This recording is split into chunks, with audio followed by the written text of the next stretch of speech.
દિલ્હીમાં આપના રાષ્ટ્રીય સંયોજક અરવિંદ કેજરીવાલ અને બંગાળના પૂર્વ મુખ્યમંત્રી મમતા બેનર્જી વચ્ચે થઈ મુલાકાત. ટીએમસી સાંસદ અભિષેક બેનર્જીએ પણ કેજરીવાલ સાથે કરી ચર્ચા. ત્રણેય નેતાઓ વચ્ચે બંધ બારણે ચાલી લાંબી ચર્ચા. જમ્મુ કાશ્મીરના પૂંચ જિલ્લાના બુફલિયાજ સેક્ટરમાં વિકરાળ આગ.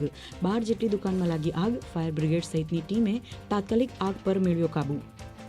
કર્ણાટકના મુખ્યમંત્રી ડી.કે. શિવકુમારે મેટ્રોમાં કરી સવારી.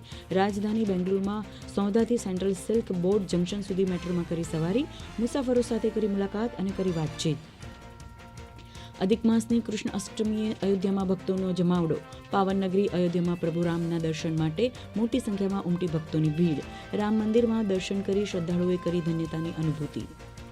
ઉત્તરાખંડના પર્યટક સ્થળોએ સહેલાણીઓનો જમાવડો. સ્કૂલમાં વેકેશન ચાલતું હોવાથી મોટી સંખ્યામાં પ્રવાસીઓ મસૂરીમાં જોવા મળ્યા. મસૂરીમાં દિલ્હી સહિતના રાજ્યોમાંથી ઉમટ્યા પ્રવાસીઓ.